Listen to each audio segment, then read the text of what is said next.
Uh, so welcome to the CEDinar of Central Department of Economics. From last year onwards, we are having two series. One is this CEDinar, which generally, occurs at Friday. We thought of having at least one, program in a month, but somehow due to that pandemic, so we were lost somewhere. So we are again resuming our work, and thank you again for Nirmal sir for working hard to make it happen. And for your information, Nirmal sir is actually coordinating this seminar. One more, program that we are also having, which is called the Accessora Policy series. So we were actually doing that for long, but we have sort of named it. So Accessora is the room number Accessora. So we all faculty and student from department, we know that. So that Accessora is where there are, so many people, and the speaker is generally speaking on the policy issues, not sort of empirical work. So CEDinar is specially designed for this empirical work, disseminating empirical works. And we had, quite a few programs before this pandemic. So we are really happy. We are again, able to resume it finally, and we have a very, our professor here, Dr. Mani Nepal. I'll introduce him shortly. But I would like to also share the information that if you have some, work in progress, some, methodologically driven, some very nice empirical work, data-driven kind of thing, then we'd be very happy to, give this forum, CEDinar forum, for your presentation. So let us move to today's topic. Today is Dr. Mani Nepal, who is our sir. So we have been, fortunate enough to be his student, and more so, personally, I have been trained in a SANDEE fashion. So I'm very much, I always feel proud to share that, Mani sir and the whole SANDEE team groom us. For example, most of the faculties from department have participated on the SANDEE research and training workshop. Many of them we have participated, and some of us also have received the grants. So in addition to grant, what is more important for me personally is the capacity building that the SANDEE is working. So I would also request Mani sir to briefly introduce what SANDEE ICIMOD is doing, and for the benefit of potential participant. So today, Dr. Nepal is going to speak on the economics of solid waste management and urban drainage, sustainable approach to making South Asian cities climate resilient. Let me briefly go through the profile of Dr. Nepal. So while doing so, we can also see the Google Scholar profile here. So he has many publications, many citations. Dr. Mani Nepal is SANDEE program coordinator and lead economist at ICIMOD. He leads the SANDEE. SANDEE is South Asian Network on Development and Environmental Economics. It's a kind of network that is hosted by the ICIMOD. The Secretariat office is in Nepal. He leads SANDEE research and activities and training, provides technical support and mentoring to the researchers, and edits SANDEE working paper series. Earlier, he worked as an associate professor of economics at Tribhuvan University, assistant professor at the University of New Mexico, and visiting professor at the Kathmandu University, and also adjunct professor at the Agriculture and Forestry University. He also held a senior economist position at Department of Finance and Administration, Santa Fe, New Mexico, USA, and an economist position at the Nepal Foundation for Advanced Studies and Agriculture Project Service Center. So he has also contributed to Nepal's development challenges, and this is I could see in the profile that has a very good number of citations. He is an applied economist with the research interest in the intersection of development and environmental economics issues, including non-market valuation, climate change economics, energy transition, program evaluation, and social issues such as social network, poverty, inequality, and violent conflict. His research papers have been published in highly visible peer-reviewed journals, including American Journal of Political Science, Ecological Economics, Environment and Development Economics, Land Economics, Climate Change, Journal of Forest Economics, International Labor Review, Journal of Conflict Resolutions, Policy Studies Journal, Energy for Sustainability, Water Policy, among others. He was the gold medalist in both bachelor's and master's degree at Tribhuvan University and awarded with Virendra Aishwarya Merit-Based Scholarship. Dr. Nepal was a Fulbright Scholar at University of Illinois at Urban Campana. I don't know how to pronounce that, but anyway, where he obtained his MS degree, master's degree in economics, and received PhD with the distinction from the University of New Mexico, USA, in environmental development economics and applied econometrics. He is the recipient of the J. Raymond Award in economics. So thank you very much, sir, for accepting our invitation to deliver your work. That has been timely work, relevant work, and very useful work, both from the empirical perspective as well as for the policymakers. So I would like to welcome all the faculties, all the students of the department, all level, PhD, MPhil, and master's level, and also the speaker for today. So before that, let me quickly, I have already introduced, Nirmal sir is taking care of this CEDinar series. So he is the coordinator. So if you have some work in progress, or if you have some work that you feel that you should be sharing in this forum, then we'd be very happy to present that in this forum. And please kindly write to Nirmal sir. And we have also the Khagendra Kotwal sir, who is backing us by providing some of the technical support, maybe mute and unmute things in this Zoom. So, thank you, Nirmal sir and Khagendra sir, also for supporting us and making this event. Now over to you, Mani sir. Okay, thank you very much, Navinji, for generous introduction and having giving me the forum for sharing our research outcomes. Thank you, Nirmalji, for coordinating, and all the faculties from Central Department of Economics, where I used to work there. I worked in the department for 18 years until 2014. I was a regular faculty there, those who are new there. And I moved to SANDEE, which is a South Asian Network for Environmental and Development Economics, which is actually a research network that works in South Asia plus other countries also now. We work in 10 countries, including Myanmar, China, Afghanistan. Okay, so SANDEE is now at ICIMOD. So our basic, we work in 3 areas, 3 things. One is we organize workshops, trainings for capacity building of the researchers who are working in the region in the area of environmental and development issues. And we also provide research grants to the researchers who are interested in doing research in those areas. So we put call for proposal every 6 months. So in this meeting, there were as Navinji already indicated, he was a SANDEE grantee earlier, and currently Nirmalji is working in one of the grants. And other faculty received a lot of trainings and other things from SANDEE also.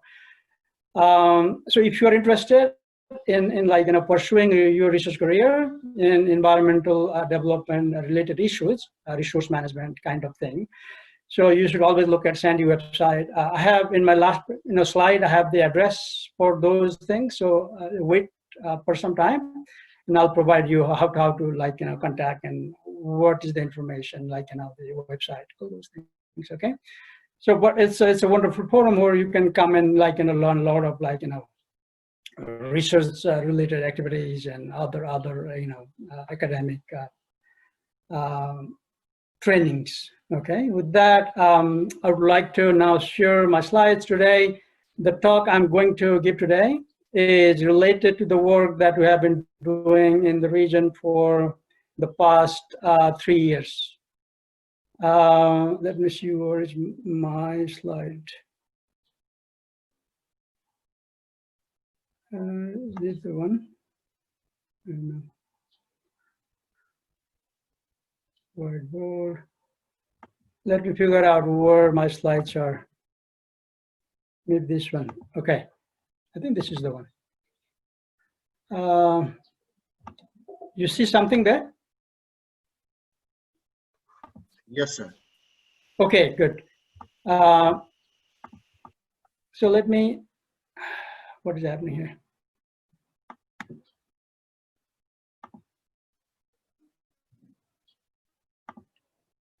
Okay, so this is not the first slide, so let me go up.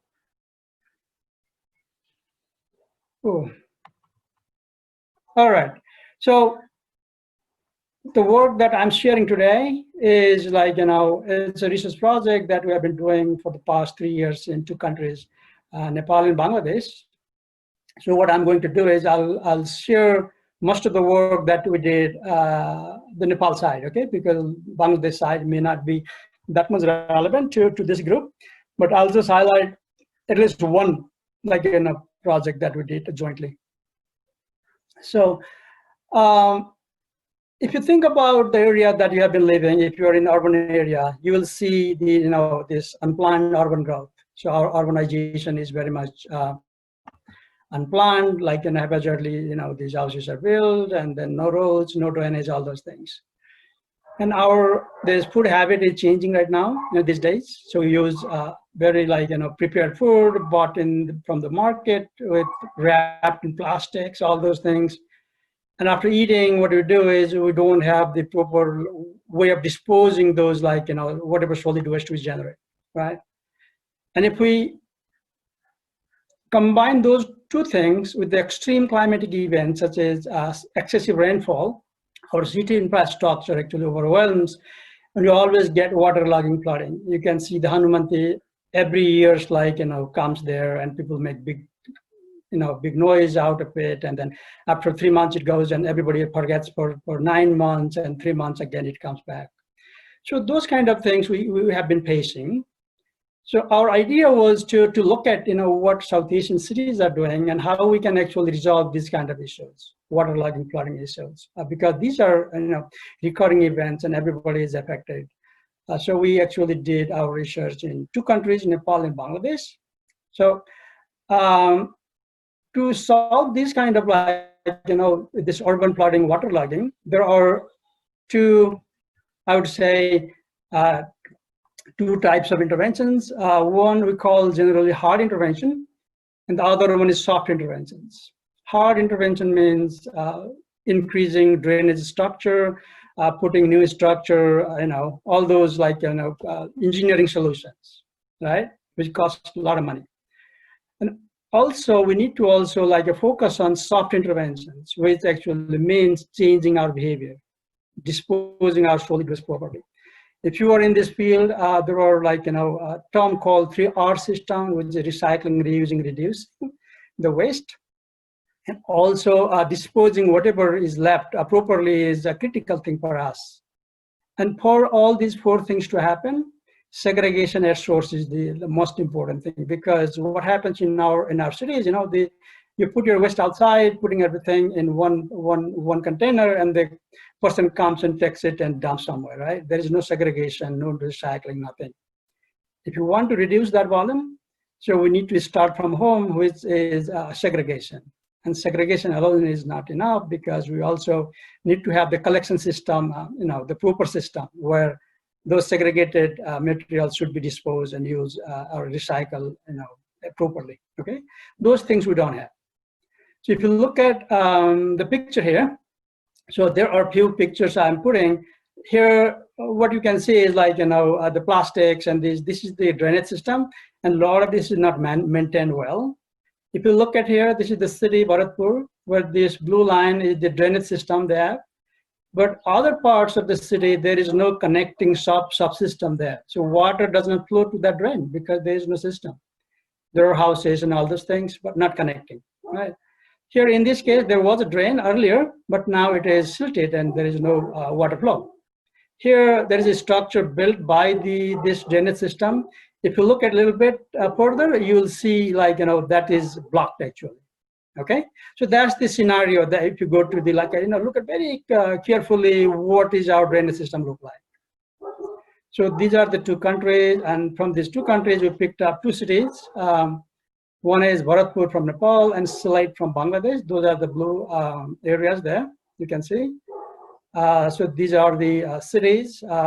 Both are similar by the foothills and by the rivers. Okay, we have Narayani River in Bharatpur and Surma River in Sylhet. In terms of area, Bharatpur has a larger area because the metro actually extended quite a bit after changing from sub-metro to metro earlier. When we started this research, it was not metro. We started in 2016 actually, in 2017, and by 2017 it became metro. So the area is much higher there, but we focused on mostly the urban area only. Okay.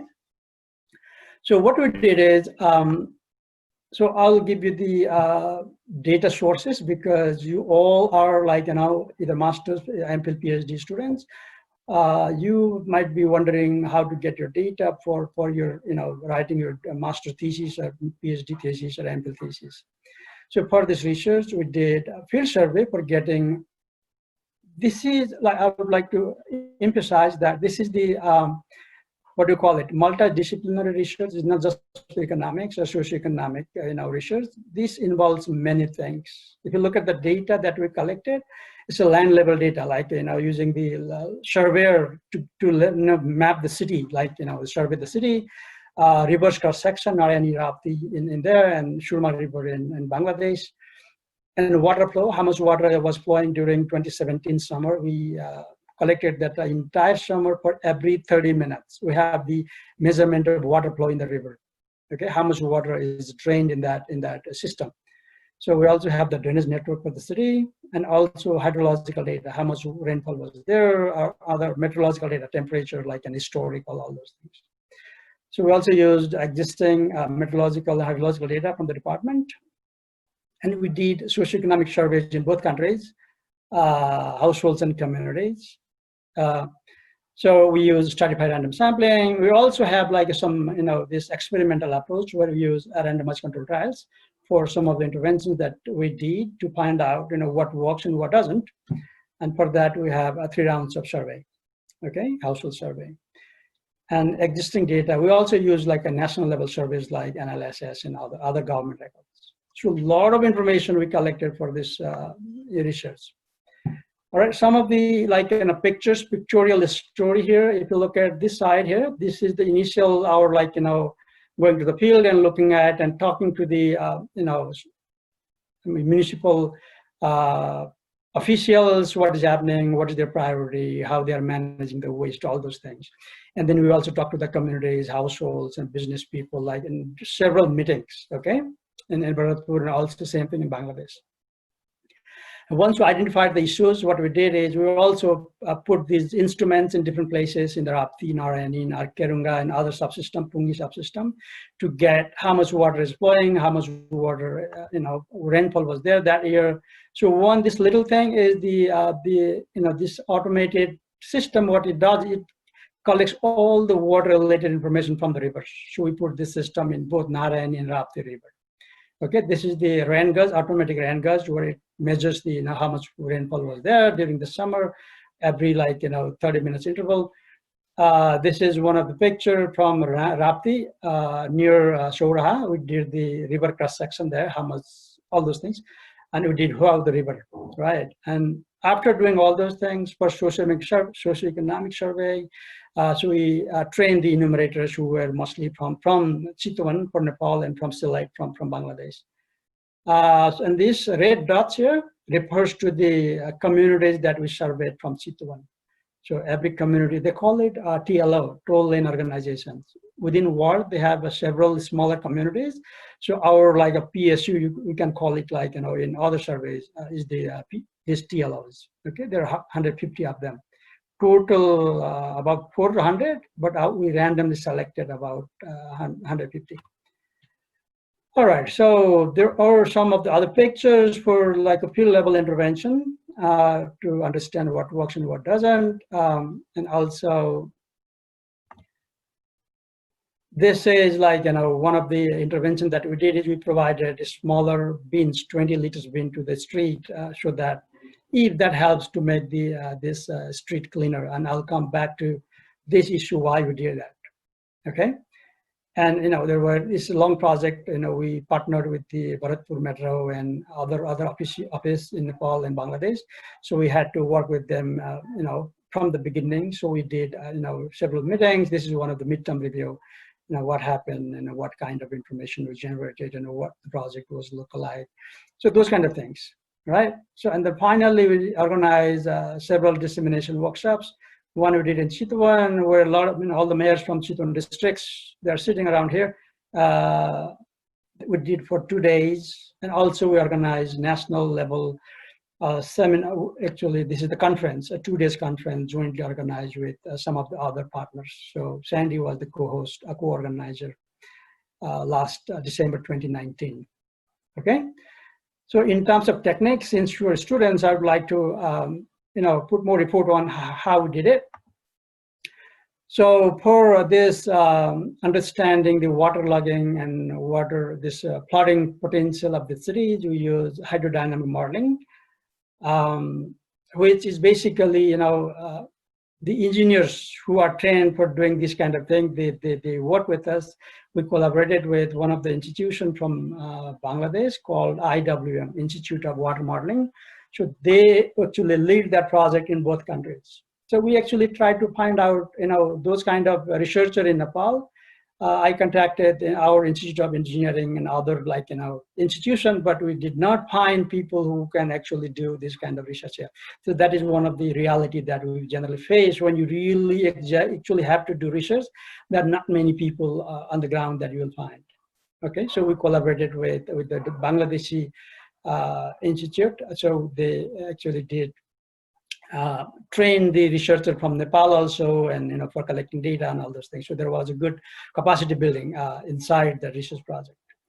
So for other socioeconomic survey and modeling, we did difference in difference, which has the RCT design, hedonic price modeling, I'll present today, discrete choice modeling, and some simulation also. Okay, these are some of the techniques that we used for analyzing the data. All right, so this first component is understanding waterlogging issues in the cities.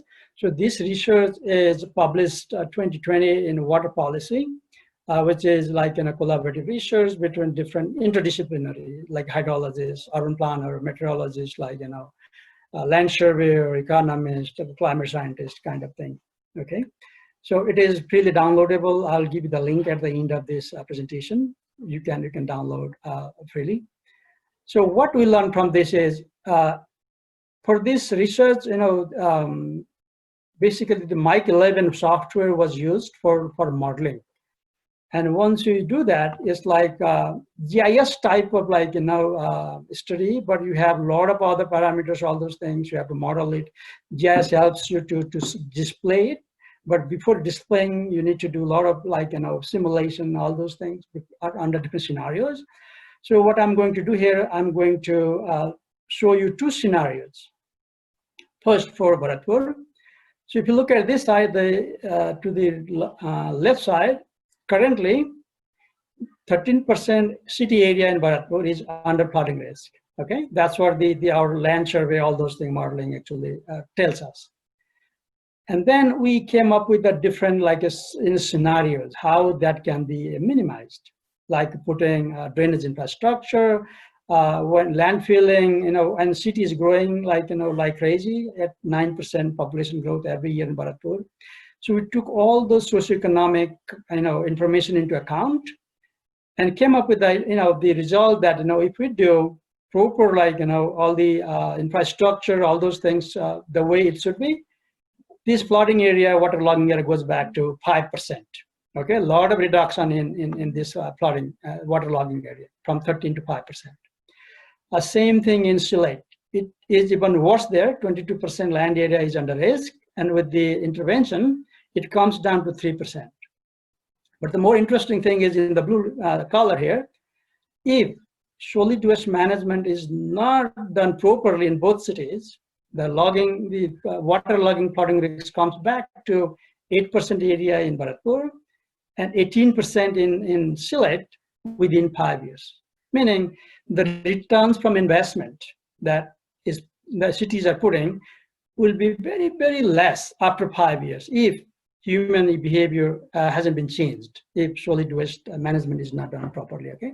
So that is the key findings from this research, which is published in Water Policy. I would encourage you to look at the paper that I'll give you the link. All right, so once we establish this issue, and we wanted to see what are the other benefits of making the cities cleaner, okay? So the next research that I'm going to present here is this came out in World Development. So it discusses about or measures the value of cleaner neighborhoods, okay? So when cities are cleaner, what happens to the homeowners? Do they have any premium? Do they get any benefits of cleaner neighborhoods? And this research actually uses that idea, and it is not just for Bharatpur, it is all urban centers across the country for Nepal, okay? So what we did is, so this actually uses hedonic pricing method, okay? So when you do your thesis, when you do your research, the first question, or maybe second question that you would face it would be, what is the methods that you are going to use it, or what methods you have used it, right? What kind of theory that you are going to apply in your research. So this is very important. I'm not putting a lot here, but I'm just alluding what kind of thing you can consider. So this is based on microeconomic theory, where utility is a function of two things. One is consumer goods, X is everything else, and H is housing units, okay? So people derive utility from where they're living, the housing space, and all other goods they consume and enjoy, okay? You can make it like a very complicated, everything what you consume, but that will not help anything. So it is enough to just indicate what your utility function look like. And the budget constraint is Y is the total income, and this is the housing value. How much is the value? Because we assume people own one house, okay? So you don't need price into quantity. Quantity is 1. So this is the housing value, and X is the amount that you consume. You might be wondering what's the price, but we actually normalize the price to 1. That's what you generally do, and you work with the relative price in economics, right? So you know that from your microeconomics. So H is the housing units with different attributes, like how many rooms, what kind of floor, roofing materials, square footage, the windows materials, all kind of things. And also you need other characteristics like neighborhood characteristics, where your house is, so all kind of things. So let me tell you why, what this hedonic housing model actually works, okay? So let's assume that, there are two communities and you are trying to buy a house, okay? So there are two communities. They are similar in terms of distance from the city, distance from the hospital, distance from the school, distance from the road, everything is similar, right? And let's say housing quality is same. They are using the same material, same square foot, same area, same type of material, everything same. The only difference between those two communities, let's say one has the solid waste management system and one does not, okay? And if you find any difference in housing price in those two communities, and you can attribute that difference to the service of this solid waste management service, okay? That's what this hedonic price modeling actually does, because these things are not bought and sold in the market. You don't know what's the value of cleaner neighborhood. Nobody sells cleaner neighborhood in the market. But actually there is surrogate market, which is a housing market, where you actually pay the price for the good or service that you would like to buy, like a cleaner neighborhood, or nearer from the park, or closer to the river, or away from the river, those kind of things. The prices are actually built in the housing price, okay? So you do your a Lagrangian first order condition, and you will get this equation, which is called hedonic price model, okay?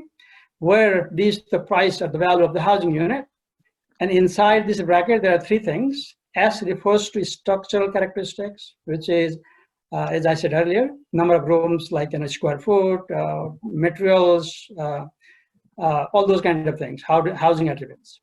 So N is neighborhood characteristics, like I just said, how far is the hospital, how far is the school, how far is the city, how far from the police station, all those kind of things, and the road quality, how big is the road, like a 10 feet versus 20 feet kind of thing. And E refers to the environmental quality. It can be air quality, it can be water quality. In our case, we used this solid waste management as the environmental quality, okay? So that's the setup for this model. All right, so let's look at, once you have your demand function and you have to like, have the, what do you call it? The form that you can estimate, right? So linear form of this is like this, S and E, these are all same, like those three attributes, three types of like, the characteristics. So this is the general econometric model. But generally you don't know what model you need to estimate. It can be linear, it can be log linear, it can be quadratic, it can be inverse.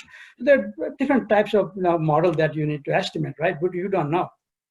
So there is a technique called a Box-Cox transformation. So people generally use that technique to get some hint in what kind of model is good for your data.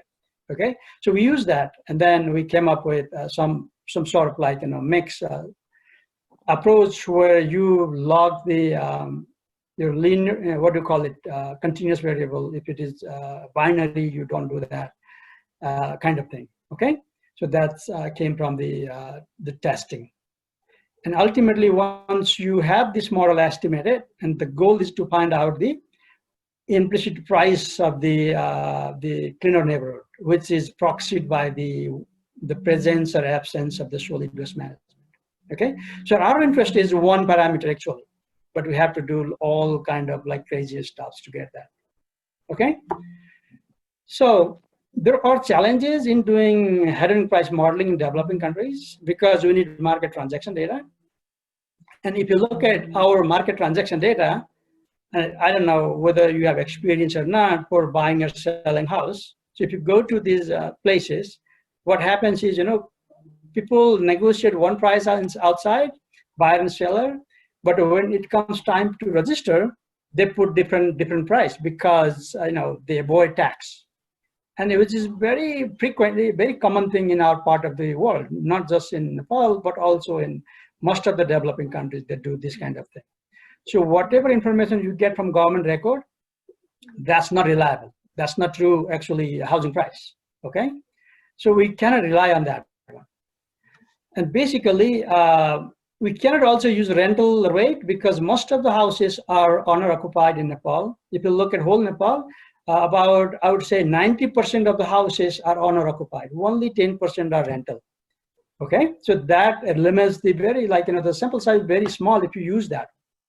Okay, but what we did is we looked at this Nepal Living Standard Survey, and they actually have information what we actually need for this kind of research. Okay, so they surveyed different things, and they also asked, they were living in the house, and they asked when it was built, all the characteristics, and they also asked, if you have to buy this house today, how much would be the price? Okay, or if you have to sell it, how much would be the value, the sale price? And they also asked, if you are renting it out, how much would be the rent? And there are some houses like, actual rented out, and some are not. So all those kind of informations were there in analysis data, and you use that. So this is, in a sense, this is self-reported price, and there is apprehension that, this self-reported price may have a lot of biases, self-reported this bias. And we look at the literature, we found that self-reported information, these kind of values are not much away from the reality. On average, about 5 to 8% bias, okay? So that's not big because if you want to collect data, the bias, the measurement issue may be even worse. So we rely on the data that CBS has collected, okay? So if you look at these maps here, these are the 58 municipalities that we had earlier before our new constitution. So we stick on those 58. Right now, if you look at the urban population of Nepal, it was around 20% in 2015, and overnight it became 72% or 78%. I think 67%, sorry, 67% overnight, from 20% to 67%. So what happened is we changed the definition of these municipalities and rural municipalities. without any structure, any facilities. A lot of our municipalities are now called urban area, right? But they don't have those urban facilities. So we did not use that classification. We stick our old, 58 municipalities. So in this survey, in our research, and these are in the bottom figure. These are the districts where they had the municipalities before 2015. Okay, there's the old 58 one. Now you look at the table here. All these variables are I listed earlier up to this one. Above these are all structural characteristics up to this toilet facility, and below that, the distance to different facilities. These are the community characteristics. And environmental characteristics here in the first one, garbage collection service, which is the binary yes or no, if those municipalities have that service or not. Okay, and we split it these 58 municipalities into hills and tarai, because those are geographically different, and the housing market works differently in tarai and in the hills. So we had those distinctions. And these are the sum of the values, so I just want to move on. And using that model and thus the data, we estimated the hills and tarai separately. And we actually did 2 separate models, where in one we did not use district fixed effect, and the second we use it. But I'm not using all the variables. I'm not listing all the coefficients because it will be too messy for you. So I just picked some of them here, okay? So all the neighborhood characteristics are not shown here, but if you look at the paper, it is there. And also the paper is downloadable freely, available online, and I'll give you the link, okay? So after doing all these things, our interest is only on this first row. Okay, we wanted to see the relationship between this the presence or absence of the garbage or collection service and the housing property price. Okay, so you can see here this is positive, significant in all cases. Since we have used nonlinear models, it cannot be directly interpreted here as a marginal effect. Okay, so you need to wait a little bit. So let's move on to some of the issues that we faced when we did this kind of research. So these are observational data, cross-section data collected at one point in time, and our intervention is solid waste management. And earlier we assumed that that was introduced randomly, right? But if you think about the service solid waste management, it will be never introduced randomly. It depends on this highly, the selection bias very much, because maybe the mayor is very active, or the residents may be high level of education or more income, those kind of things, and they encourage municipality to introduce those kind of service, or they come together and then organize themselves also, community-based management. So, for example, here in this area where I'm living, it's not the municipality, it's the community. They actually organize. We pay monthly fee, and they come and collect the waste from our house. So that kind of things, so which is not random, it is deliberate thing. So our research results, whatever I showed earlier, those actually are facing this selection bias, okay? So potentially selection bias. So what we did is we actually used another technique, which is called propensity score matching technique, where you actually match house to house, okay? In one place where you don't have the service, another place you have the service, and you match the characteristics of the households, all the, whatever this, what do you call it, observable characteristics, okay? And after matching, if there is any difference in the price, that should be because of this solid waste management service, presence or absence of it, okay? So that was the idea we used. So we wanted to test if that matching is useful. And you look at here, all the black dots are the bias, standardized bias before matching. And after matching, these biases are close to zero, all along this vertical zero line. That means the biases were almost disappeared in both urban Tarai and urban hill after matching. That means our matching actually worked very well, okay, for reducing the bias. And once we did that, we estimated different types of match. This one is this nearest neighbor matching. The other one is regression, this adjustment, okay? And we compare to the hedonic, these earlier coefficients are here. So if you look at here, they're pretty close in both cases for hills and Tarai. So we are confident that, you know, whatever we did in the regression-based analysis is actually giving you the, you know, good results, okay?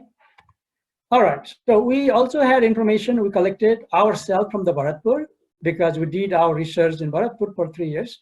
So we collected data, but we have much more other information on the solid waste management and cleanliness of the city. So we directly asked how clean is their neighborhood to the households, and they compare with their neighborhood to other neighboring neighborhoods, okay? And also looked at, you know, how the service was provided. Some get door-to-door collection, some have to carry their waste to some common point. So we collected data on that. And also collection frequency, is it daily? It is, you know, every 2 days, alternative days, or twice a week, or once a week, kind of thing. We had collected all those information. And also collected information on the open drain. If your community is having open drain, so you can see here negative coefficient, that means the housing price will be low if you have the open drains around, okay?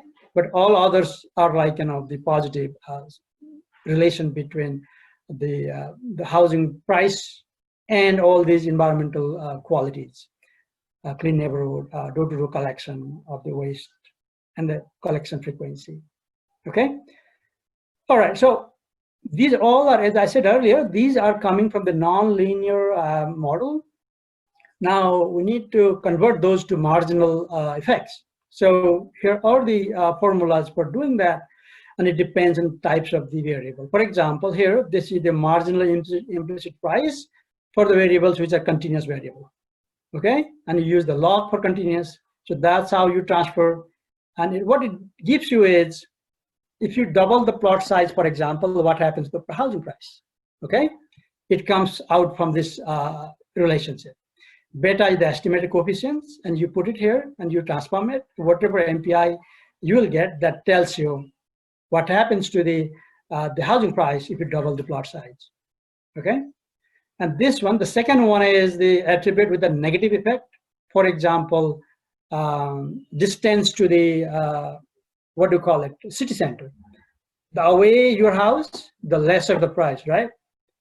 So this is the inverse relation. If your variables are like that, but it's still continuous, and the transformation is, you need different formula, where this is positive here, this is negative, that's the difference. And for a dummy variable or the categorical variable, presence or absence of the attributes, and we use this formula, which is different. Here the base 2 here, and here base E, like this natural number, okay? So there are certain differences. Sir, can I ask one small question about dependent variable? So this basically the house prices, right? Your dependent variable. Yeah, the value of the housing units, yes. Okay, so is it in log form or just in absolute?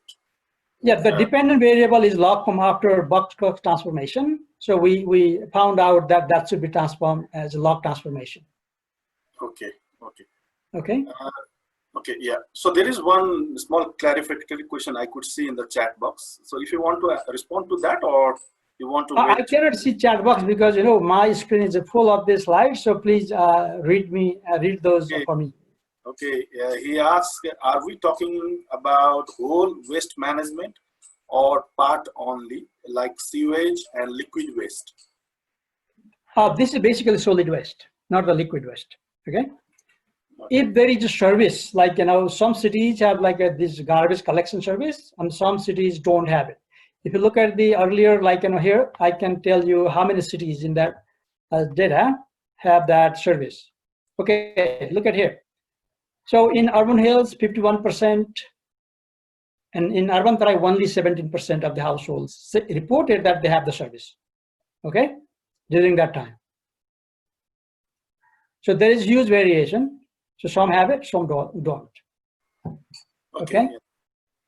So this is actually the transformed the variable, the coefficients after using these formulas. Okay. So these are the implicit price. So I put in the graph instead of putting like in a long big table. So let's look at the last one here, this is the key variable that we are interested in, but I also put others like, just in case if you're interested. Okay. So red is Urban Hills, green is Urban Tarai, and yellow is Bharatpur. So red is about, so each grid is like 10 units, 10, 20, 30, 34 around, 34% extra price if your house is in the hills and has the solid waste management service. Compared to the similar house in the hills, everything same, but no service, okay? But same thing in Tarai, but it's much more higher price for this cleaner neighborhood in Tarai. And I can give you some information, some justification why we got this high, the difference, price difference in Tarai. Because think about your house in Tarai and the rainy season, and there is no system of waste picking, and people comes and dump the waste around the city. And when there's a rainfall and waterlogged, and what happens to your area? All the dengues and malarias and mosquitoes and all those things. So because of that, people are willing to pay much more price for this waste management service in Tarai. In urban hills, waterlogging is not that big issue because of the slope. It like naturally drains. So there's a less willingness to pay. Okay, so that's the reason why you got this difference between these two. And for Bharatpur, we have the smaller because it is a city, one city with a lot of homogeneity across the walls. Okay. So that's the reason, and about 25% difference in housing price between clean neighborhood and then not so clean neighborhood. And other thing, door-to-door collection service, and then one thing here is open drain in the neighborhood. We did this for Bharatpur only, and the housing price goes down about 11%. Okay, in Bharatpur, if the house has the open drain nearby. Okay. So that means if the city wants to increase the property price and get more tax from the citizens, what they have to do is providing this kind of service. Okay, so that part I have in now in other slides. So let me check the time. How much time I have, Navinji? 10 more minutes. Okay, so I will go quickly. So this is the another paper that came out in sustainability last year. So this is also open access. I'll give you the link at the end. So in this paper, we established in two papers. One is the solid waste management, very critical element for urban living, right? We want to see what is happening in Bharatpur. So this paper is about understanding that part. So what we did is we used this discrete choice experiment to understanding what kind of service actually the households would like to see. Because the service they had, they were not happy. We did a lot of focus group discussions at the community, at the the different levels, and they were not happy. They have the service, but not useful for them. And we wanted to know what kind of service they wanted. Okay.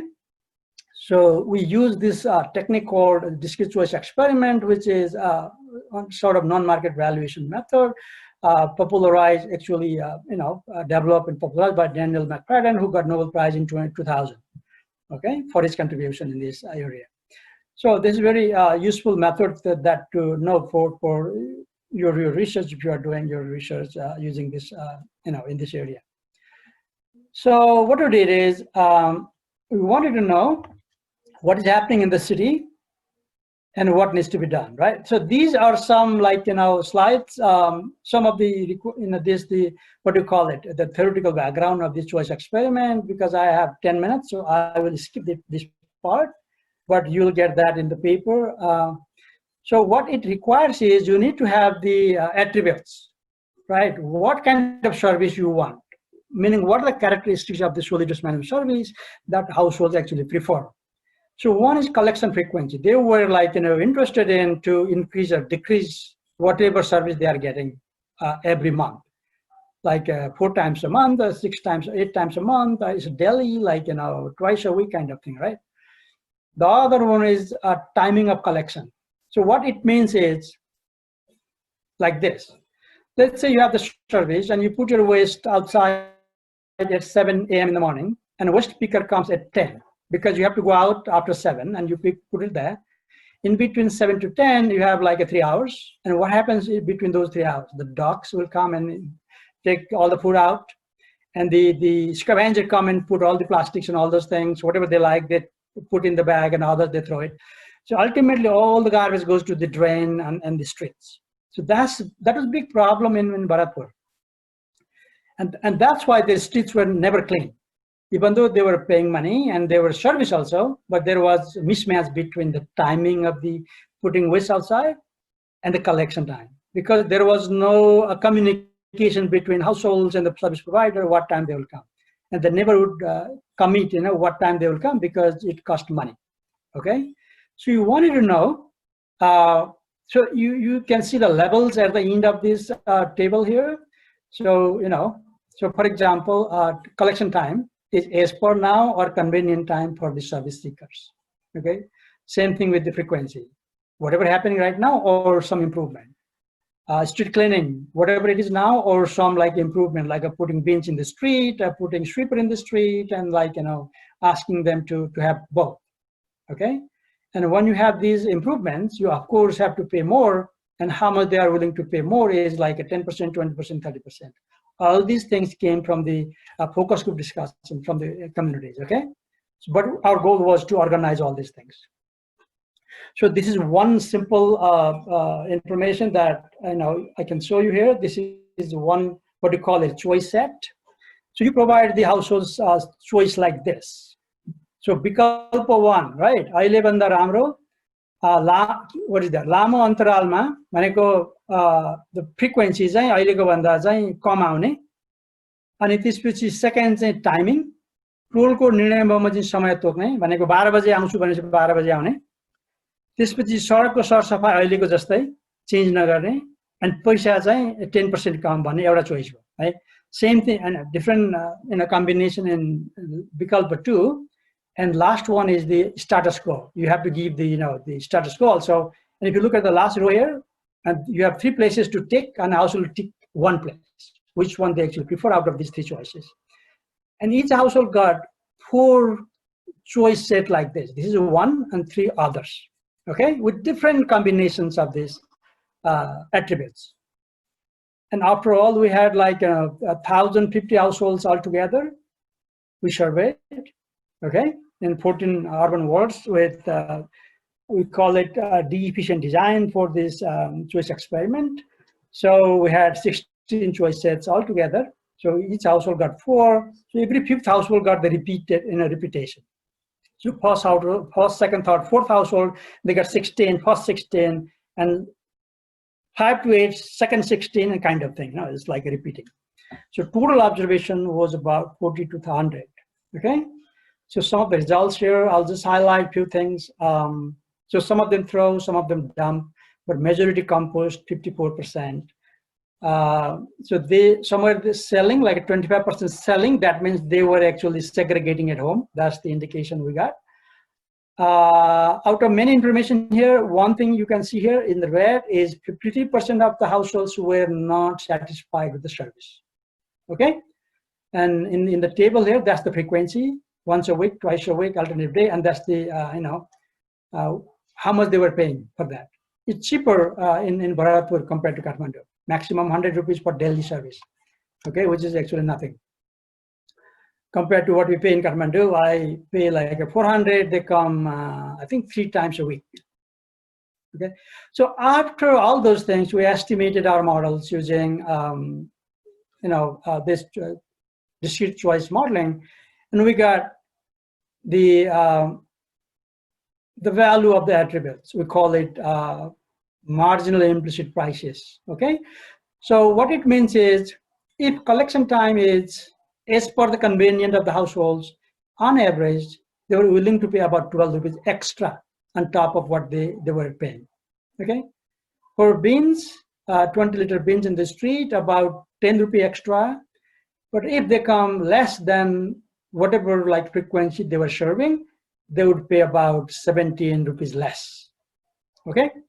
Another interesting thing is they were interesting, willingness to pay was higher based on the number of floors in the house. The taller the house, more they were willing to pay, which is actually natural, All this makes sense, right? So after this estimation, we came up with the rough calculation. About 57% households were willing to pay some extra for on-time collection and street bins and cleaning street. So these are the two attributes they were interested in to pay.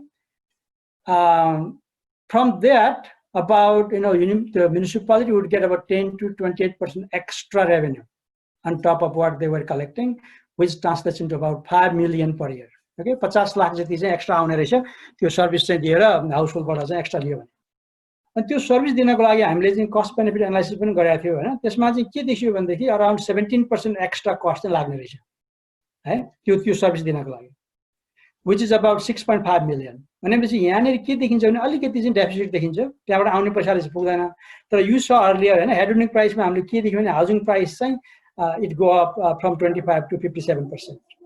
So property price tax मा जुन पैसा आउँछ त्यो tax को अलिकति पैसा त divert गर्यो भने you will have enough money to clean your city भन्ने कुरा चाहिँ देखाउँछ के र फाइनल अर्को हामीले एउटा के गरेका थियौ भनेदेखि फाइनान्सिङ चाहिँ अब कसरी गर्ने त सिटीलाई अब यो त भयो हैन अलिकति डेफिसिट पनि देखिन्छ अनि यो सस्टेनेबल फाइनान्सिङको लागि हामीले के गर्यौं भन्दाखेरि चाहिँ यो नेपालको 58 वटा म्युनिसिपालिटीको डेटा हामीसँग थियो त्यहाँको चाहिँ त्यो वेस्ट जेनेरेसन त्यसपछि कति चाहिँ कलेक्सन हुन्छ अनि रिसाइकल कति हुन्छ पैसा कति पर्छ प्राइस कति छ त्यो सब इन्फर्मेसन चाहिँ हामीसँग थियो त्योलाई युज गरेर हामीले के गर्यौं भन्दाखेरि चाहिँ so here are the some of the variables that we use right all the symbols notations here and for 58 municipalities right and I'll just give you the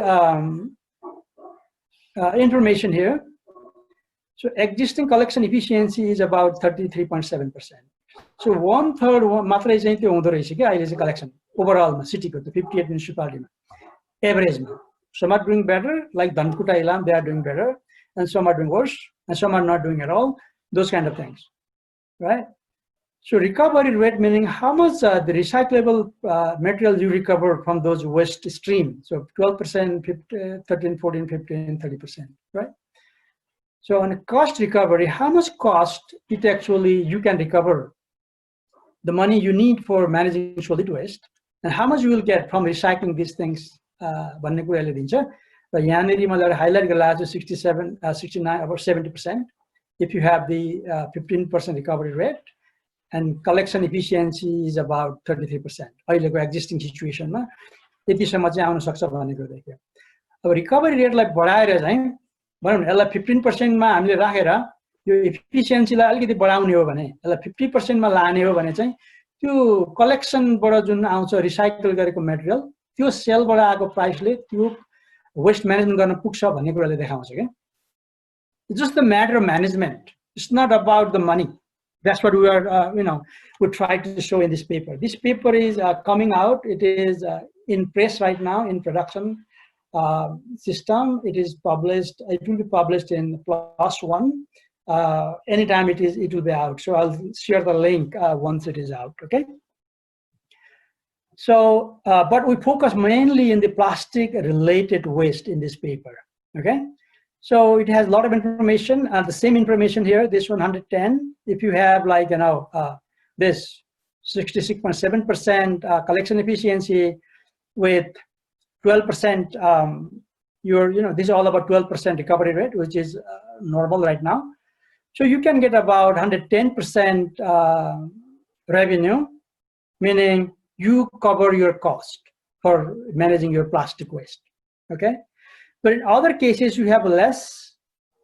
So what we also looked at is how much tax revenue we need to collect from the, putting some tax while you import your plastic-related materials.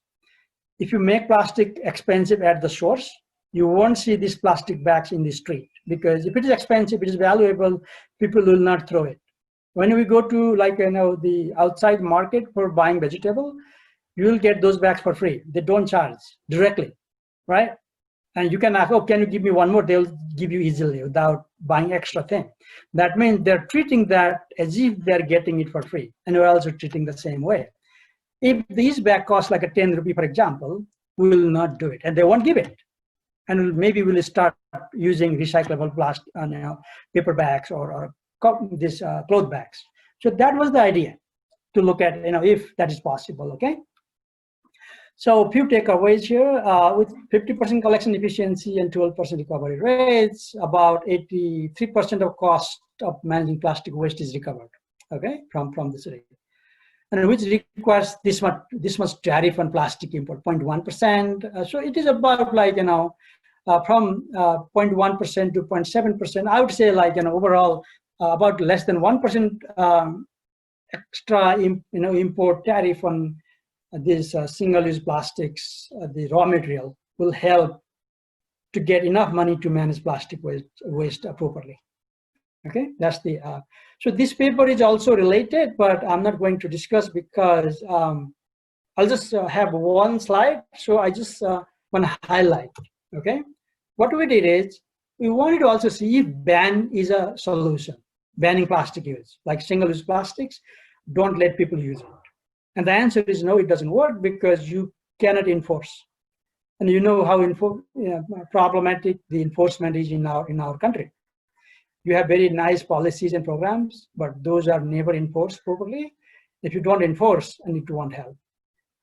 Okay, so without enforcement, you cannot do that. That's the whole idea of this paper, which is published in Environment and Development Economics. This also came actually in 2020, not 2019. Okay, so it's 2020. The e-version was out in 2019, but actual version came out in 2020. This is not available online, but if you are interested, I can share the copy. All right. So here are the key findings. So this part is the flooding waterlogging issue. 22% in Sylhet, 13% in Bharatpur, comes down to 4 to 5%. But if solid waste is not managed properly, it goes up to about 8 to 19%, right? So we need to focus on this solution, not the hard intervention, but soft intervention like changing human behavior, okay? And when you do that, when you change the human behavior and provide proper service to the cities, at least in Bharatpur, they're willing to pay 10 to 18%, 28% extra money, but it costs about 17% extra to manage the solid waste, okay? And this is the revenue, how much revenue is collected, right? And I said about 6.5 million is needed, but we can collect about 5 million maximum. So we need some sort of taxing this plastic waste, importing plastic. So the less than 1% additional import duty on plastic import could help finance plastic waste management, okay? And this does not include the appreciation in the property price, which happens automatically when cities are cleaner. So city can actually get extra this property tax from the house owners, okay? So this is the whole story of this 3 years project. I actually presented 5 papers altogether, but this is one project. That's why I wanted to give the complete picture instead of just presenting one paper. And if you're interested to read, any of these papers, here are the links.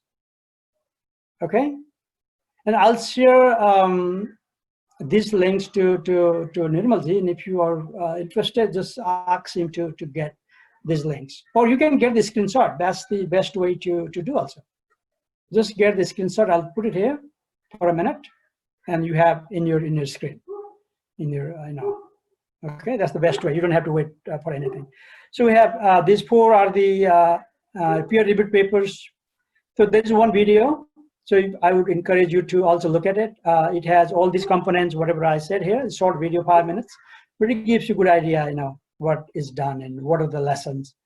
And 6, 7, 8, these are the newspaper coverage of this report, this project, okay? One is in Himal cover, one is Himalayan Times, and one is Nepali Times. So we got help from a lot of organizations during the research. The fund is, we got this competitive research grant from IDRC, the global competition, for 3 years.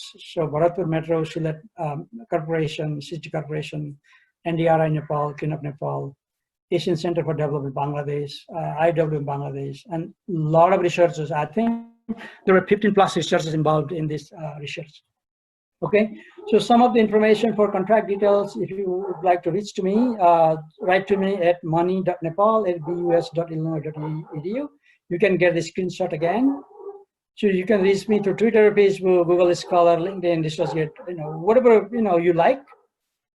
Or if you want to see what are the activities that SANDEE has been doing, you can look at this sandee.icimod.org/initiative/SANDEE. Okay, that's it.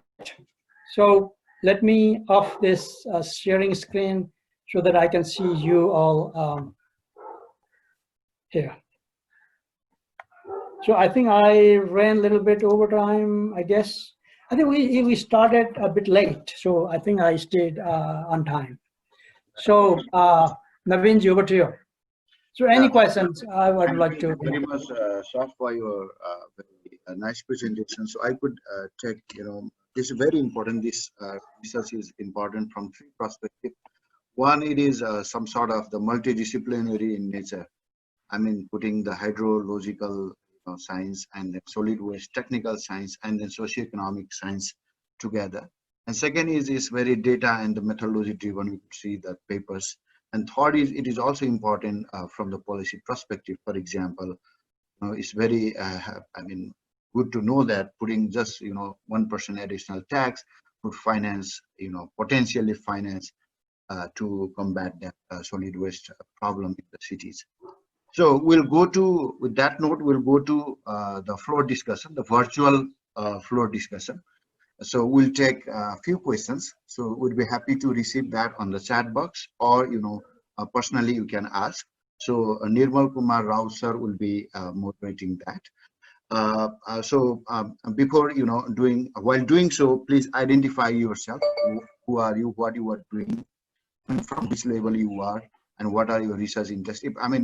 Very briefly, so you can identify yourself and put the question. But before I give mic to Nirmal sir, I do have one question, sir. So in the analysis data, so you have taken the urban cities, the municipalities household only. So I could see around 1,400, 8 plus 5, around 1,400 households. But in analysis, that captures about 6,000 households. That take sample of the 6,000 households.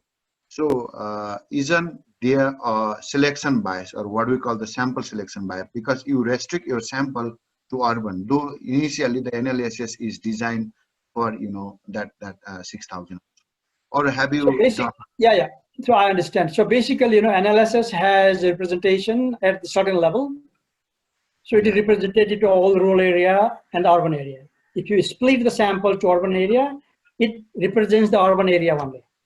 And our research is urban side. Like it's urban issue, so we restricted our research to the urban sample one. That was the reason. So there is no sample selection bias because we used all the eligible households from the urban area. Okay. Thank you. Back yeah, to that's a good question. Yeah. Any other questions? Just raise your hands so that Nirmalji can see and unmute yourself and. Yeah, if you have any questions, you can just unmute your mic and then ask questions or make comments or give any suggestions that you may have. So yeah. But meanwhile, you can think of some questions or comments. So there are some questions that I can see in the chat box. So can I? Okay, so let me see. Okay.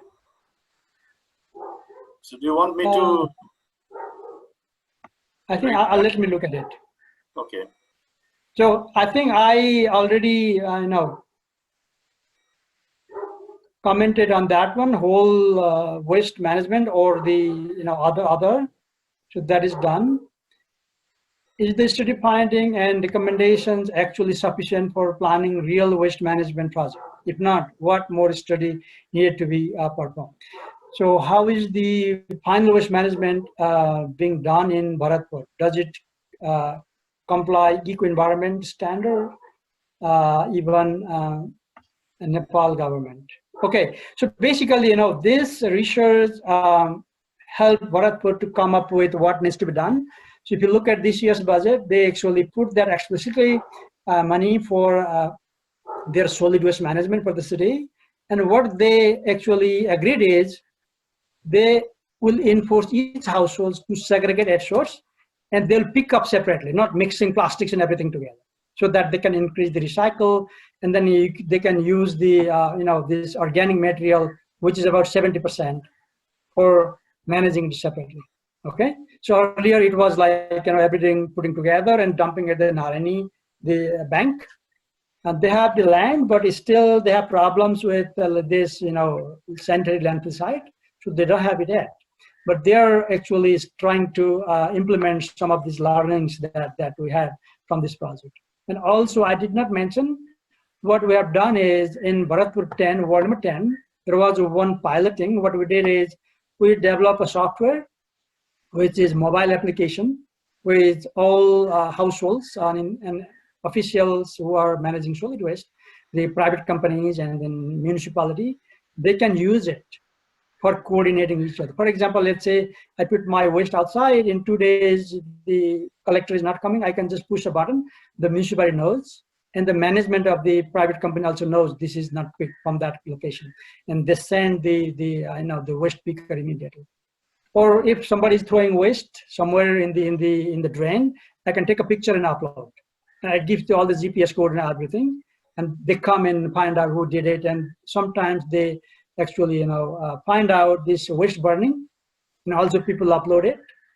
And what happened is, in some Bharatpur is very quick in acting, and they charge like 5,000 rupees on the spot if you burn your waste. So that software was very, very effective and useful for them for managing solid waste. Okay, but it needs to be extended to other parts. But our goal was to look at this piloting only, not cover all the city. That's the city's problem, right? The city has to. Our goal was to demonstrate what works for them. So that is that. The other one is. Can I please add up a little more on that? That was my question. Which one? Sorry to interrupt, sir. The two questions you just answered. Yeah. So I said they are I now asked planning. you about the project. I asked about the project, converting your studies into the project viability, a viable project, and additionally the final management. Because in the course of your presentations, I heard you saying the collection, household fee collections being done for the waste is 100 rupees, something like that. And there is a parallel study or finding saying that with that much of collection, any of the waste project probably will not be feasible up to the end management. If the end management of the waste has to be considered, may it be landfilling or may it be any other waste to energy project. So that was also the parallel learnings we have gained from the field study, and from that point, my question was coming that your sampling, based on the sampling you have taken, Naveen sir already mentioned about that, because Bharatpur municipality itself is larger, and to go and collect on the other part of the municipality is difficult and logistically challenging, and may not be financially viable as well, looking at the number of the households and the waste collection which may happen from that area. So from that aspect, I was asking how this study, how much this study can be utilized for actually making up a project. Yeah, basically what our goal, what our goal was is to look at what is happening right now and what the city residents want to see and how that can be done. So those were the objective, right? And one research project cannot solve all the issues. So you need to have your the scope of this study. That was the scope, and we did our best to come up with that. The analyzing the existing situation, the plotting potential, how much is due to the solid waste management, mismanagement, and if you do it well, what happens to the city, which area, all those things. And also whether the city residents are happy with the service they are getting. If not happy, what they would like to see. and how much that would cost, and how much they will contribute to that, additional cost. All those kind of things are there and communicated with the municipality. And if the cities are, they make their neighborhood cleaner, what happens? And they can actually look at the property price also, this property tax. So there are a lot of avenues to the city. They cannot, of course, use the taxing the import of the plastic raw materials. That is not for the city, that is for the national government. But other recommendations are for the cities. So some of them are they already started implementing. For example, when they hire a new private company for contracting out for collecting waste, so they make it compulsory that they enforce the at-source segregation. So that will reduce the cost of management significantly. You will recover, some of the raw materials you can recycle, and if you have the the organic, this fertilizer making place, you can make fertilizer out of this 70% organic waste, or you can also do waste to energy. That is also, Bharatpur was also considering waste to energy. So it is still in transition what to do, whether to go for waste to energy or go for organic this composting, all kind of things. But they have enough information to think. So that's what I would say. Okay, so it's not enough. One study is not enough for everything, but they got some basic information so that they can work with us. Okay, thank you. Well, thank you, Minister. So can I add something to that? So sure. Does it matter how far is the dumping site from the particular locality, or let us say from the individual household? Because it really matters, I think, when you are talking about the property prices. For example, if the dumping site is near to the particular locality, then maybe the willingness to pay for that matter would be lower to reside in that particular locality. So I don't know whether you could control for that or not, the distance to the nearest distance to the actually. I understand, Nirmalji. So we actually control for that information. The dumping site, there's no dumping site for Bharatpur right now. What they're doing is private individuals are giving their land by the river. Those are the river banks. And some are river, during this time, it is all taken by river. During winter, people claim that is my land. So what is the municipality doing is they're dumping in the riverside, riverbed. Okay? And when they fill it up and they put some kind of park, in some place they put park and all those things. So this is not openly left. What they do every day, they put when they put the waste, they also put the soil also there to cover it up, so that households living around don't complain too much. Actually, households are actually asking municipality to do it because that actually protects their land there, because that is by their land. The river is coming, and if they put it there and then put more soil and structure, all those things, and they feel that they are more secure. But we control for that distance from the river. How far is the house from that the place? Okay, that is there in one of the variables. So what was the finding? Just dumping being done, not the landfilling actually. No, there is no landfilling. It's the dumping.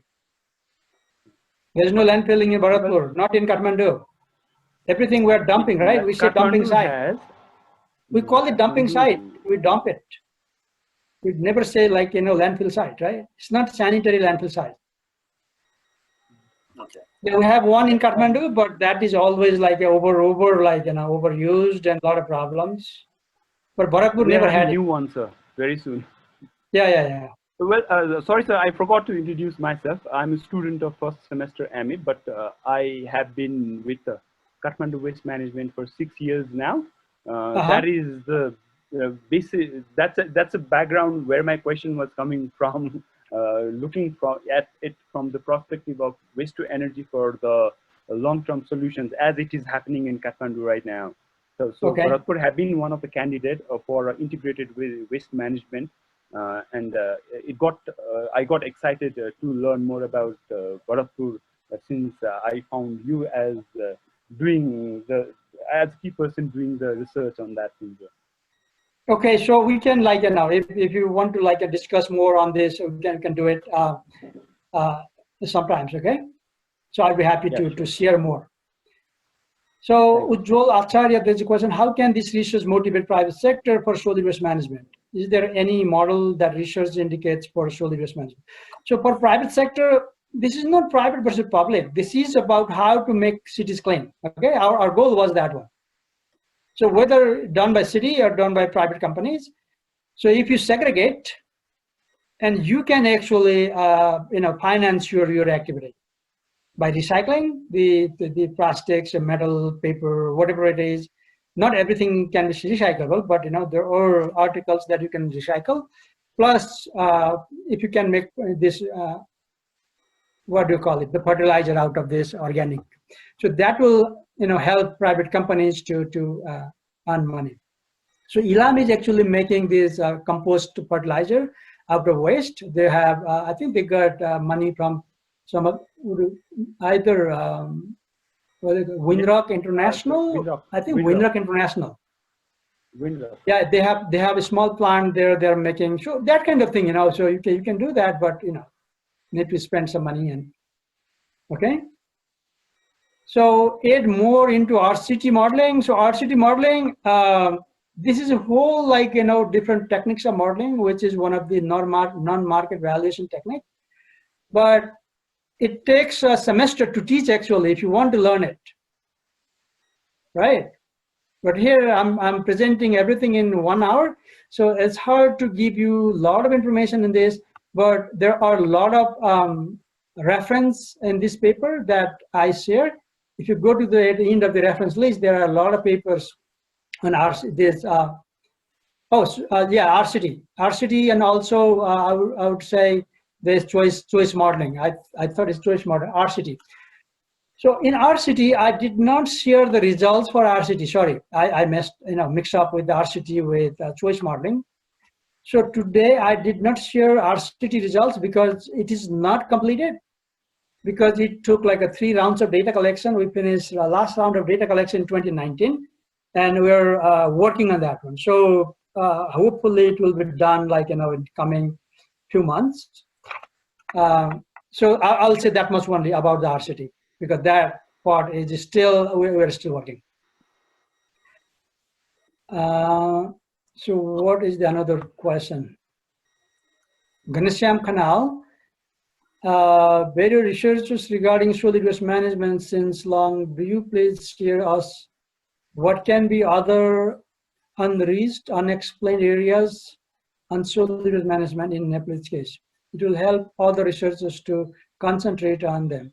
Obviously, it depends on the interest of the researcher, where they want to work with, but your experience and assessments counts a lot. So basically, it depends on your experience, your observation. If you think your city needs such kind of research, you should do it. There's no this place needs research, so this place doesn't need it. So Kathmandu has a lot of problems, and there are a lot of heterogeneity in terms of service providers and all those things. There's a good example of working if you want to look at a different system in one city and what works and what doesn't well. But other cities also those new municipalities may have better opportunity if you work with them, and so that they can actually avoid these kind of things what we experience in these already developed large cities like Kathmandu, Bhaktapur. We don't have a good system. Okay, so it all depends on the researcher's perspective. Okay, so another one from Shivaraj Adhikari. You are using housing price. If you use health issues or illness, WTP be higher and it will cover the cost. What do you think? So basically, when you think about buying house, considering the environment, local environment, those kind of things are actually, in some sense, built up in the housing price, right? So this is not related to health-related, information. We did not have that information in the survey, but it actually includes. I already told why the implicit price is higher in Tarai compared to in the hills in terms of percentage change, is because of those health problems. When there's water logging, and the children get sick from the water, this waterborne diseases during summer, and all the mosquitoes and dengue and this malaria and all kind of other things, right? So I think that is already built in that in the housing price. That's how much I can say, but I don't know how much exactly for the health related benefits. That is another research. That's how much I would say for that. Jivan Dhakal, let me use my reading glasses, so small. Jivan Dhakal, okay. What about the research made on hospital waste management in Bharatpur? Who has been a sample? Does this also include as a scope in your research as well? We did not focus on hospital waste. We actually did the household waste, plus the business who are generating the similar type of waste, like the vegetable mandi, these fruits, stores and those kind of things, and hotel and restaurant, other things, but not the hospital. That requires different types of research. No, this is not something. It's the medical expertise, all those things. So we did not have that in our team. So we did not look into that issue. Okay. So if you are interested, that's the area for your research. So those are the questions here in the chat box. So I think I'm done from the chat box. So any other questions from the audience directly?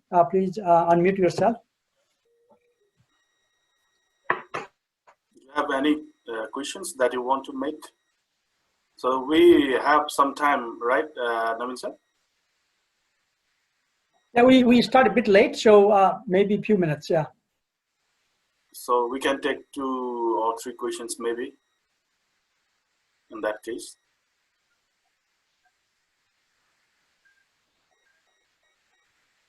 No questions?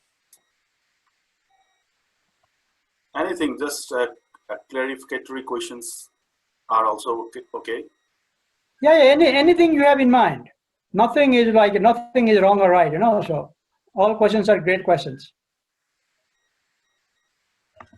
So I have just like one thing that I want to ask about the housing prices that you use from Nepal Living Standard Survey. I don't know. I'm not sure whether like they have missing values or not.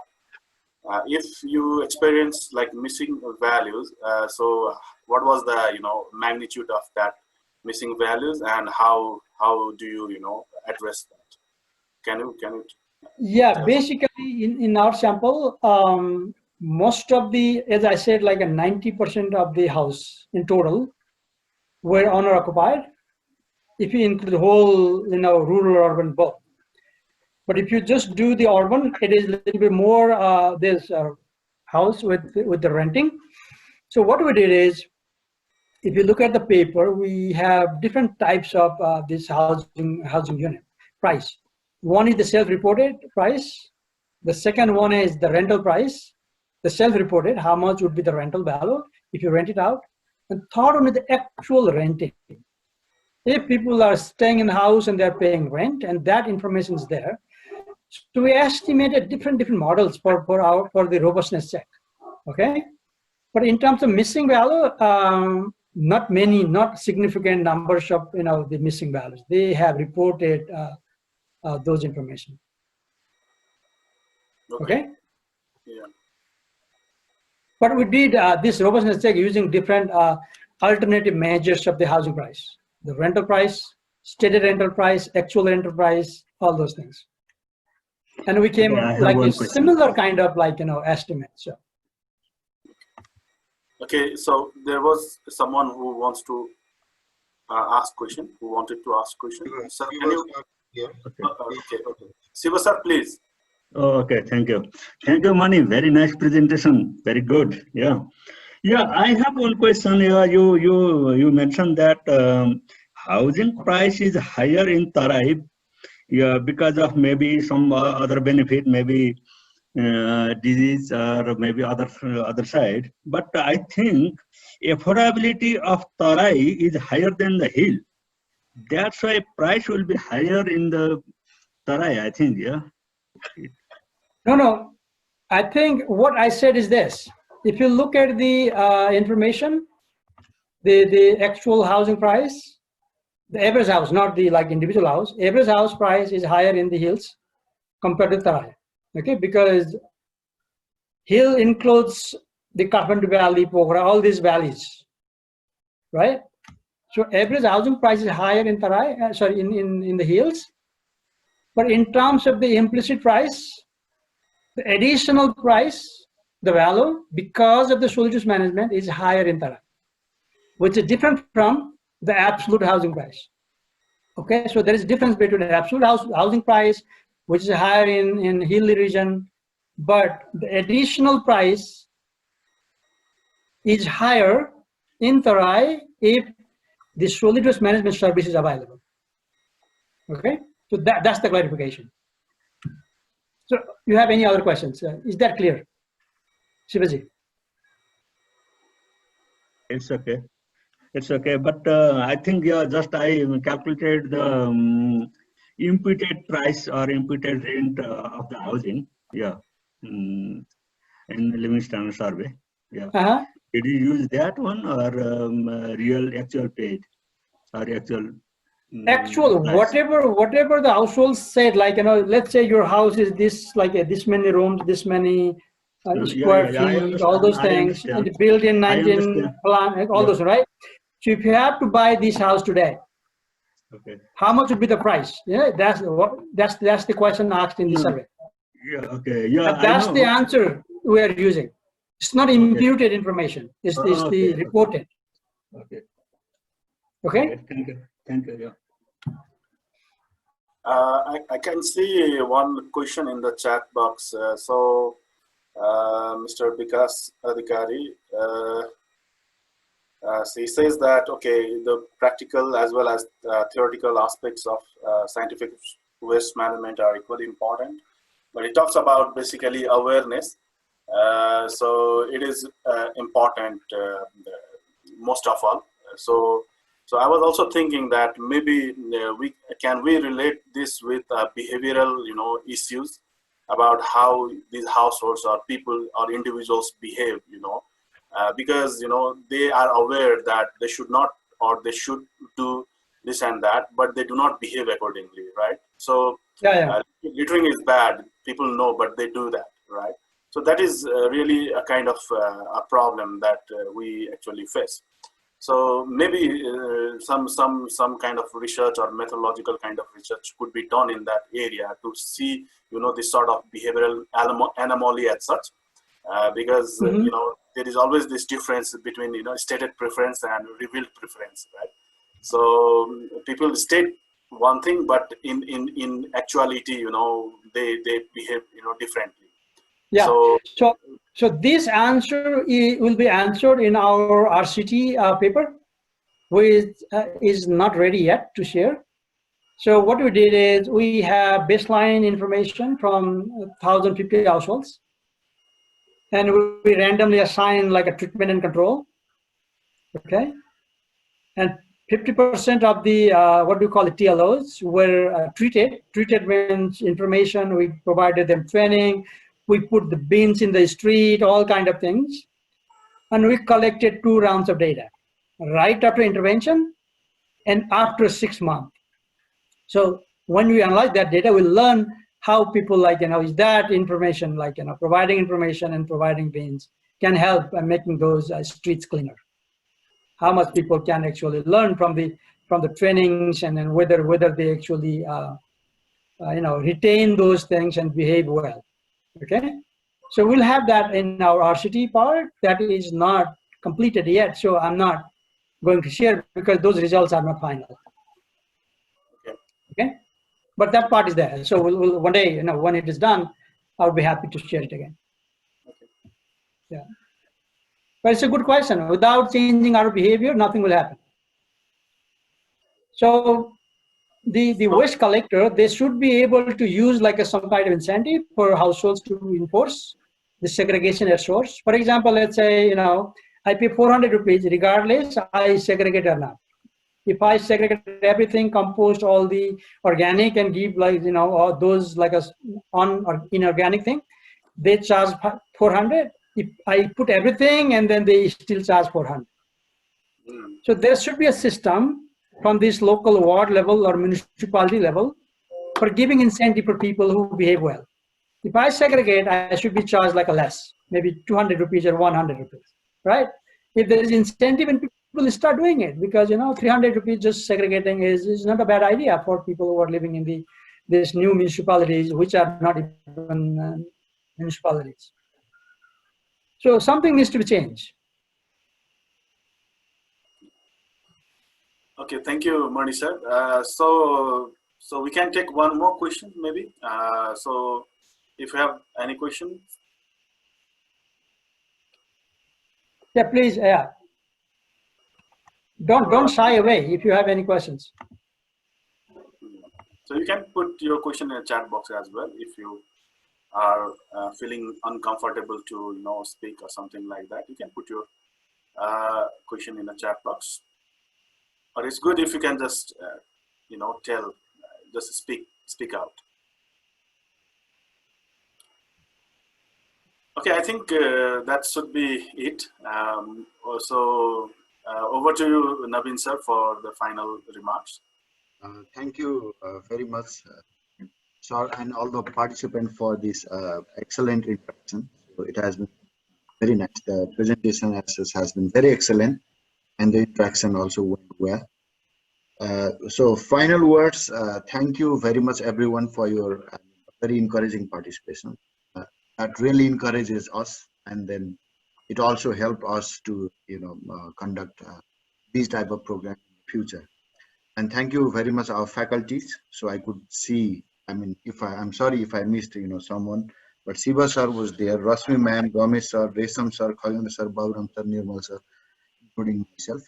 So please correct me, Nirmal sir, if I have missed anyone. But these type of participation really encourage us, and then we also promise to have these type of program in the future as well.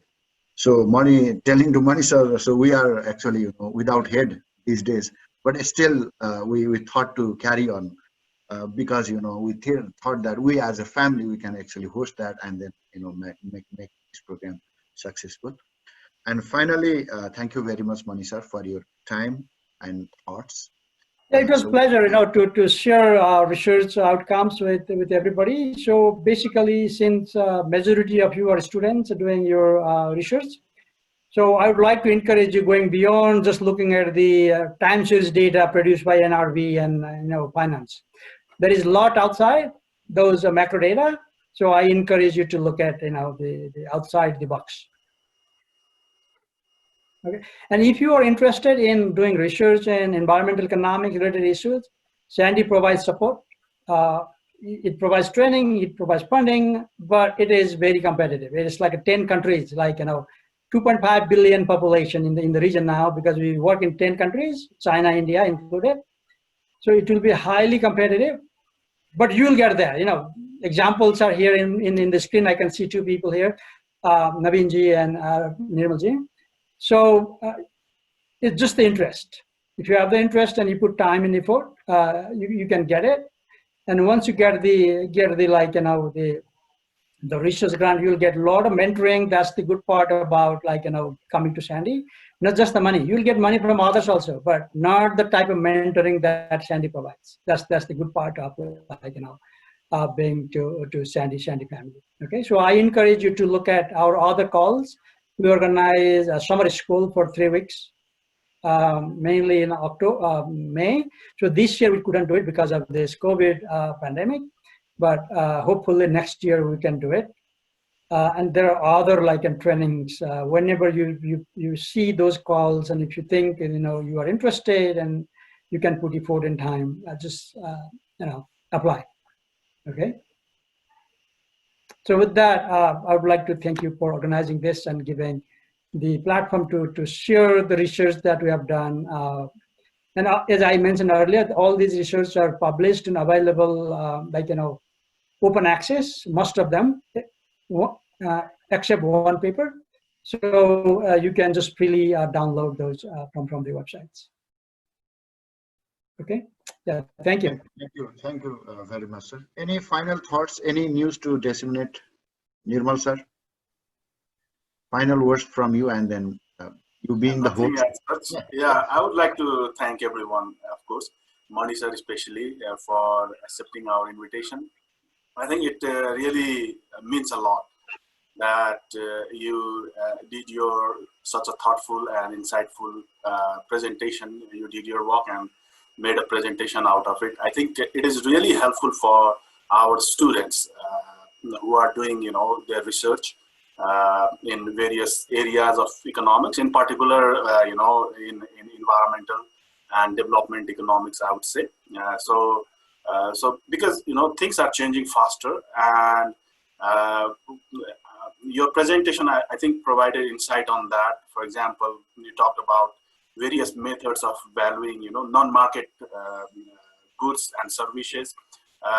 So when you talk about your paper, Value of Cleaner Neighborhoods, I happen to, share that paper with my students as well, MPhil students as well. So you kind of put more thought on that paper in detail. So I think that should be very, very useful to the students. Yeah.